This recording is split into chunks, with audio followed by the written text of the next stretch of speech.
இந்த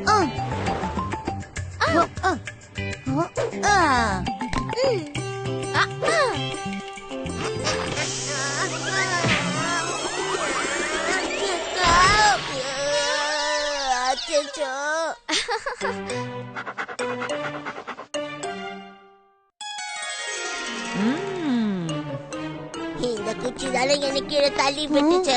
இப்ப நான் இதை சும்மா விட போறதில்ல. இதுக்கு நானும் உனக்கு உதவி செய்யறேன்.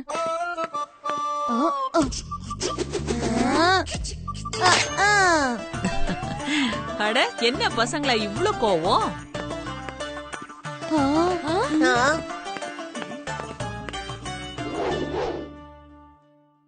ஒன்னொன்னா உடைக்கிறதுல என்ன ஆக போகுது?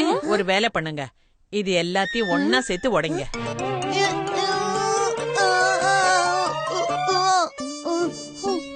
என்ன கூட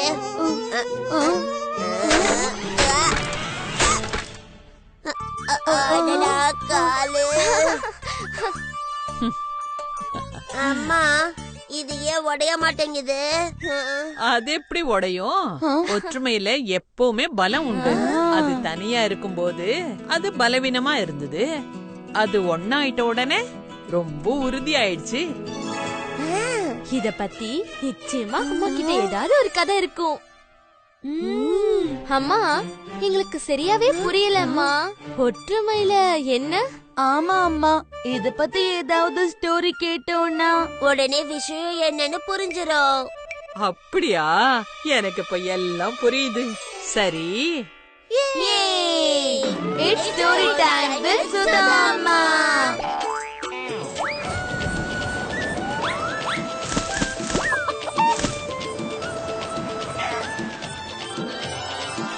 யுனைடெட் வி ஸ்டாண்ட்.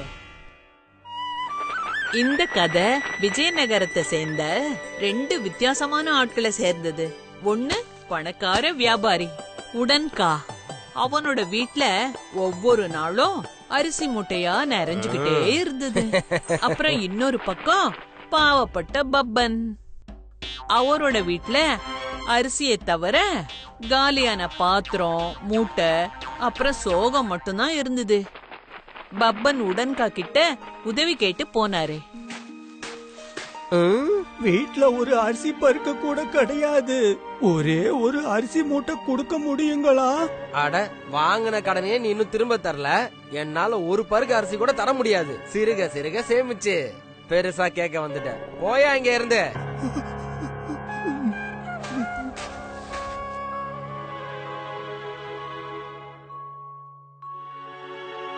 இந்த கிராமத்துல எந்த ஒரு வேலையும் இல்ல, உதவி செய்யறதுக்கு யாருமே இல்ல. இந்த மொத்த குடும்பத்துக்காகவும் தனியா நீங்க எப்படி நகரத்துக்கு போவீங்க? நாம எல்லாரும் ஒன்னா போவோம், அப்புறம் ஒன்னா சேர்ந்து உழைப்போம். அப்படின்னா சரி, நாங்க உங்களை தனியா கஷ்டப்பட விட மாட்டோம். கைய கொடுங்க. ஆஹா, கண்டிப்பா சின்னவனே. பப்பனோட குடும்பம் ஒவ்வொரு சிச்சுவேஷன்லயும் யுனைடெடா இருக்க தெரிஞ்சவங்க. அப்புறம் இதுதான் பப்பனோட குடும்பத்தோட பலம். மறுநாள் காலையில பப்பனும் பப்பனோட குடும்பத்தினரும் நகரத்தை நோக்கி புறப்பட்டு போனாங்க.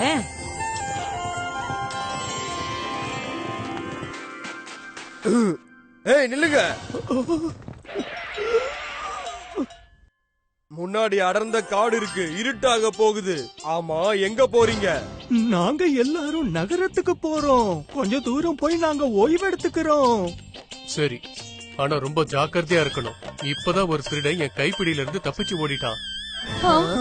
திருடுற அளவுக்கு எங்க கிட்ட என்னங்கய்யா இருக்கு? திருட எங்க கிட்ட இருந்து திருடுறதுக்கு நாங்க கிளம்புறோம்.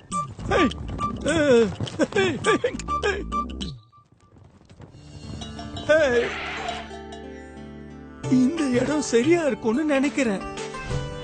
நாம எல்லாரும் ராத்திரி ஓய்வெடுக்கிறதுக்கு இந்த இடம் தான் சரியா இருக்கும். நீங்க எல்லாம் சேர்ந்து அந்த மரத்துக்கடியில நல்லா சுத்தம் பண்ணுங்க. சரி சரிங்க அண்ணா, நானும் உங்களுக்கு ஏதாவது உதவி பண்றேன். நிர்மலா, நீ போய் தண்ணி நினைச்சு கொண்டு வா. சரிங்க.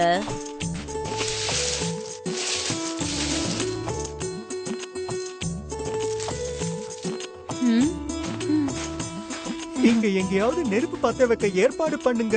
நான் போய் காஞ்ச விறகுகளை வெட்டி எடுத்துக்கிட்டு வரேன். சரிங்கப்பா நீங்க போங்க. இவங்க எல்லாம் கீழே ஏற்பாடு பண்ணிக்கிட்டு இருந்தாங்க. ஆனா அதே மரத்துக்கு மேல திருண்ண காசு எல்லாத்தையும் வச்சுக்கிட்டு உட்காந்துருந்தான் மூங்கி. இவங்க எல்லாம் எங்க இருந்து வந்தாங்கன்னே தெரியலையே.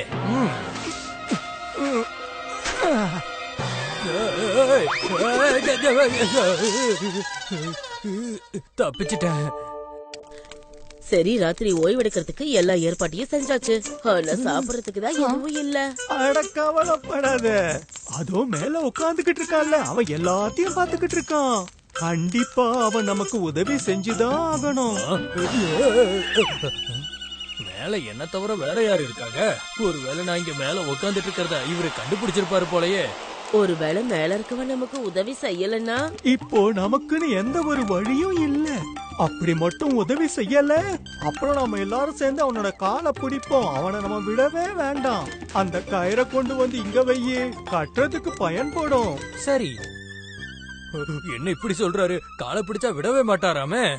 இல்லனா கட்டி போட்டுடுவேன்னு சொல்றாரு. இவங்க மகாராஜாவோட ஆட்களா இருப்பாங்களோ? ஆளுங்களை பார்க்கும் போதே பயமா இருக்கே. ஒன்னா சேர்ந்து சுத்தி வளைச்சாங்கன்னா அவ்வளவுதான் போல இருக்கே.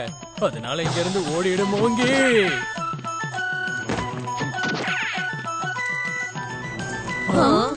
பொற்காசுகள், காசுகள். மேல இருக்க தெய்வம் நமக்கு உதவி செஞ்சிடுச்சு. இனிமே நமக்கு ஒரு நல்ல வாழ்க்கை கிடைக்க போகுது. ஆமா சின்னவனே, நாமெல்லாம் சீக்கிரமா தூங்குவோம். அப்பதான் நம்ம காலையில சீக்கிரமா இங்க இருந்து கிளம்ப முடியும். அட, நகரத்துக்கு போகல, நாம நம்ம ஊருக்கு போறோம்.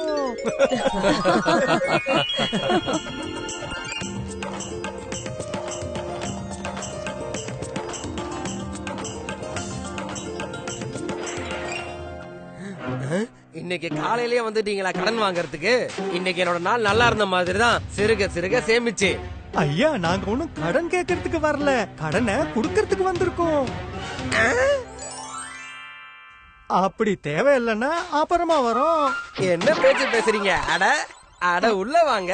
சிறுக சிறுக சேமிச்சு இந்தாங்க உங்களுக்கு சேர வேண்டிய நாணயங்கள். அப்புறம் இந்த நாணயங்களுக்கு பதிலா அரிசி மூட்டையெல்லாம் வண்டியில ஏத்தி விடுங்க. நேத்து உங்களால கடனை அடைக்க முடியல, இன்னைக்கு கடனை கட்டுறதும் இல்லாம அரிசி வாங்க வந்துட்டீங்க. மொத்த குடும்பமும் எங்கேயாவது கொள்ளைகளை அடிச்சுட்டு வந்துட்டீங்களா என்ன? சிறுக சிறுக சேமிச்சு. இல்லங்க சேட்டு, என்ன ஆச்சுன்னா பப்பனுக்கு நாணயங்கள் கிடைச்ச கதையை கேட்டதும் பேராசப்பட்ட உடன்கா அதே மரத்துக்கிட்ட போய் ஒற்றுமையா இருக்கிற மாதிரி நாடகத்தை ஏற்பாடு பண்ணா. ஒற்றுமையை காட்டுறதுக்கு ஆட்கள் தேவை இல்லையா? அதனால அவன் தன்னுடைய வாடிக்கையாளர்களை கொஞ்சம் காசு ஆசைய காட்டி அதே மரத்துக்கு கீழே பப்பனுக்கு நடந்த சம்பவத்தை நடத்த முடிவு பண்ணான். மறுநாள் காலையில அவன் சாமான எல்லாத்தையும் எடுத்துக்கிட்டு அதே மரத்தை நோக்கி புறப்பட்டான். அங்க முன்னாடியே உட்கார்ந்து இருந்த திருடா மூங்கி அவன் தாங்க விட்டுட்டு போன பைய தேடிக்கிட்டு இருந்தான். என்னுடைய நாணயங்கள் வச்சிருந்த அந்த பை இவ்வளவு நாள் கஷ்டப்பட்டதெல்லாம் வீணா போச்சே. இந்த இடம் தான் போல இருக்கு. பொருட்களை கீழே இறக்குங்க. இங்க பாரு, நீ ஆத்துக்கு போய் தண்ணி எடுத்துட்டு வா. நீ விறகுகளை வெட்டி கொண்டு வா. அப்ப நீங்க என்ன பண்ண போறீங்க? ஓய்வு எடுக்க போறீங்களா?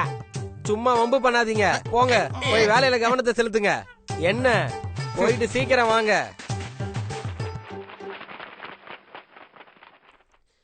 என்ன, இன்னும் கொஞ்ச நேரம் தான் பாக்கி இருக்கு.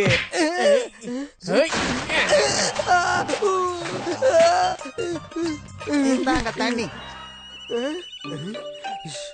ஒரு வேலை பண்ணு. அட, இன்னும் என்ன வேலை பாக்கி இருக்கு? ஏய், என்ன யோசிச்சுக்கிட்டு இருக்க? கேள்வி கேளு. இந்த வேலைக்காக தான் நான் உனக்கு காசு கொடுத்த, ஞாபகம் வச்சுக்கோ. ராத்திரி ஓய்வெடுக்கிறதுக்கான எல்லா வேலையும் முடியுது. என்ன சாப்பிடதான் ஒண்ணுமே இல்ல. கவலைப்படாத, மேல உட்காந்து ஒருத்தன் பாத்துக்கிட்டு இருக்கான்ல, அவன் தான் நமக்கு உதவி பண்ணுவான். சிறுக சிறுக சேமிச்சு. இதே மாதிரி இதுக்கு முன்னாடி யாரோ சொல்லி நான் கேள்விப்பட்டிருக்கனே. ஆனா அவன் எப்படி நமக்கு உதவி செய்வான்? நாம எல்லாரும் இப்ப ஒன்னா இருக்கோம்ல, அவனுக்கும் வேற வழி கிடையாது. அதனால மேல இருக்கவன் கண்டிப்பா நம்மளுக்கு உதவி செய்ய வந்துதான் ஆகணும். அப்படியா? இவனோட பேச்ச இவனோட ஆட்களே கேட்க மாட்டேங்கிறாங்க. அப்புறம் மேல இருக்கிறவன் எப்படி கேப்பா? புறப்படுமோங்கி, நீ தொலைச்ச காசை திருப்பி வாங்கறதுக்கான நேரம் வந்துருச்சு.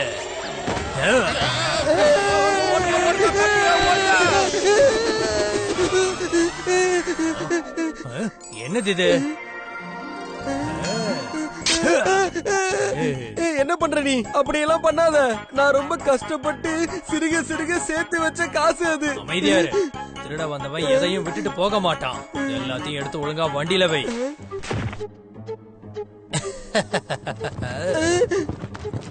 நான் வந்தது கொள்ளையடிக்க, ஆனா சம்பாரிச்சு வச்ச காசெல்லாம் போயிருச்சு. அப்படி நாம எல்லாரும் ஒன்னா சேர்ந்து வேலை செஞ்சோம்னா எந்த ஒரு வேலையும் கஷ்டமாவே இருக்காது. புரிஞ்சுதா பசங்களா? சரியா சொன்னீங்க அம்மா. இப்ப நாங்க உங்களுக்கு அதை செஞ்சு காட்டுறோம்.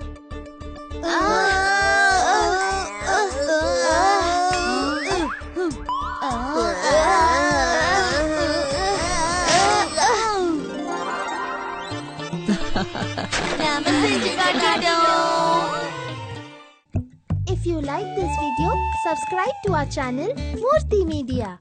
பேச்சோட பேச்சாக சொல்ல நான் வந்தேனே, பேசிய வார்த்தைகள் கொள்ளை கொண்டதே, உண்மையான கதைதான் சொல்ல வந்தேனே, பேச வந்தேனே காரசாரமாகவே, சுட்டியான